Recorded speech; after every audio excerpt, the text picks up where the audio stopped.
ایک گاؤں میں گلو نام کا گدھا رہتا تھا۔ ہر روز لکڑیاں ڈھوتا، دھوپ میں پسینے سے تر، چہرے پر تھکن اور دل میں ایک ہی سوچ، یار سب جنگل کے جانور آزاد پھرتے ہیں اور میں دن رات بوجھ اٹھاؤں، یہ کیسا انصاف ہے۔ رات کو وہ سویا تو خواب میں اس کو جنگل کے بادشاہ کے طور پر دیکھا۔ سب جانور تالیاں بجا رہے ہیں اور وہ درخت پر بیٹھا ہے۔ آہا ہا، میں اب آزاد ہوں۔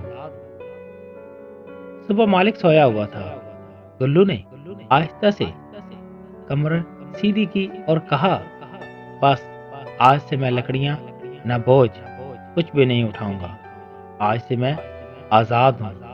اور وہ چپکے سے جنگل کی طرف نکل پڑا۔ گلو جنگل پہنچا تو آنکھیں کھل گئیں۔ ہر طرف سبز درخت، پھولوں کی خوشبو اور پرندوں کی چہچہاہٹ۔ واہ، زندگی تو یہ ہے۔ پھر 3 جانور آئے، ایک چلاک لومڑی، شرارتی بندر اور موٹا سا بھالو۔ لومڑی بولی، ارے بھائی تم تو طاقتور لگتے ہو، آؤ ہمارے ساتھ رہو۔ لومڑی نے مسکرا کر کہا، بس ایک چھوٹی سی شرط ہے، تم روز ہمارے لیے پانی اور کھانا لاؤ گے، باقی ہم تمہیں دوست مانیں گے۔ گلو خوش ہو کر بولا، ڈیل پکی۔ پہلے دن بہت اچھے گزرے۔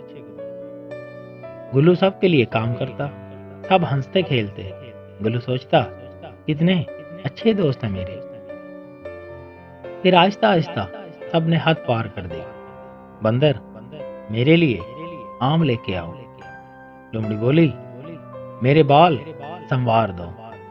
بھالو نے کہا، مجھے ندی سے نہلا دو۔ گلو ہانپتا ہوا بولا، یہ کیا، میں دوست ہوں یا نوکر؟ ایک دن وہ پھٹ پڑا، بس میں یہاں غلامی کے لیے نہیں آیا تھا، اور سیدھا گاؤں کی طرف دوڑ پڑا۔ واپسی پر مشکل راستہ تھا، مگر دل ہلکا۔ آزادی اچھی ہے، مگر اپنے لوگوں کی اہمیت تب پتہ چلتی ہے جب وہ نہ ہوں۔ گاؤں پہنچ کر مالک نے اسے دیکھا اور حیران رہ گیا۔ ارے گلو واپس آ گیا؟ گلو آہستہ سے بولا، ہاں مالک، اپنی جگہ اپنی ہی ہوتی ہے۔ مالک نے مسکرا کر کہا، اب سمجھ آیا نا بیٹا، آزادی اچھی ہے لیکن ذمہ داری کے بغیر نہیں۔ اب گلو سکون سے کام کرتا، نہ شکایت نہ غصہ، ہر دن اللہ کا شکر ادا کرتا۔ زندگی وہی اچھی جہاں دل مطمئن ہو۔ رات کو گلو چاند دیکھ کر بولا، اگلی بار کوئی آزادی کا خواب نہ دیکھے تو پہلے عقل سے مشورہ ضرور کر لے۔ آزادی اچھی ہے مگر عقل کے ساتھ، ورنہ جنگل میں بھی انسان اکیلا رہ جاتا ہے۔ دوستوں، اگر آپ کو ہماری یہ ویڈیو اچھی لگی ہو تو ہمارے اس چینل کو لازمی سبسکرائب کیجیے گا۔